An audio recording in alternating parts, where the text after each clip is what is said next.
নমস্কার বন্ধুরা, আমার রান্নাঘরে সকলকে স্বাগত জানাই। আজকে বানাবো বাঙালির একটি ঐতিহ্যময় পদ, চিংড়ি মাছের মালাইকারি। এই মালাইকারি গরম ভাতের সঙ্গে অসাধারণ লাগে। প্রত্যেকটি বাঙালি এটি খুবই প্রিয় একটি পদ। তাহলে আমরা দেখে নেব এই চিংড়ি মাছের মালাইকারি বানাতে আমাদের কি কি লাগছে। প্রথমে আমি 300 গ্রাম চিংড়ি বেছে পরিষ্কার করে ধুয়ে নিয়েছি। এবার একটা কড়াইতে তেল দেব, একটু বেশি করে দেব। তেলটা গরম হলে নুন হলুদ মাখিয়ে রাখা চিংড়ি মাছটা তেলের মধ্যে দিয়ে হালকা করে ভেজে নেব।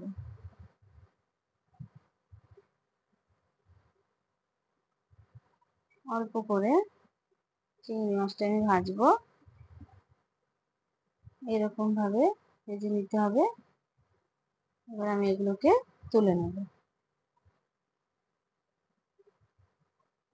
দেখো, এরকম করে আমি ভাজবো। ওই একই কড়াতে আমি 2 শুকনো লঙ্কা আর গোটা গরম মশলা ফোড়ন দিয়ে দিলাম।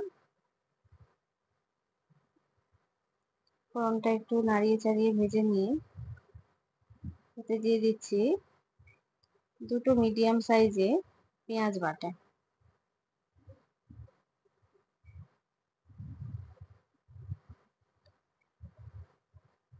পেঁয়াজটা একটু ভেজে নিয়ে এতে দিয়ে দিচ্ছি আদা বাটা আর রসুন বাটা। এটা কাঁচা গন্ধ যাওয়া অবধি আমি নাড়িয়ে নেব। এবার দিয়ে দেবো 1 চামচ হলুদ গুঁড়ো আর 1 চামচ লঙ্কার গুঁড়ো। মশলাটাকে ভালো করে কষিয়ে নেব।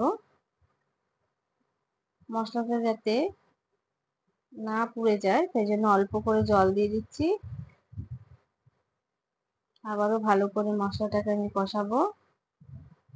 এবার দিয়ে দেবো সর্ষে বাটা। এই সর্ষে বাটা মালাইকারির স্বাদটাকে আরো ভালো করে।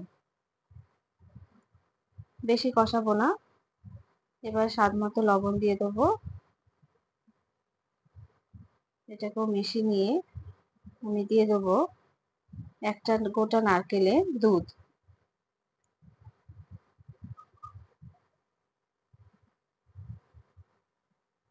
দুধটাকে ভালো করে মিশিয়ে নিয়ে মশলার সঙ্গে দেখো, এবার এটাকে আমি কিছুক্ষণের জন্য ঢাকা দিয়ে রেখে দেবো। একটু ফুটে আসলে ভেজে রাখা চিংড়ি মাছগুলো আমি দিয়ে দিলাম। ভালো করে মিক্স করে নিয়ে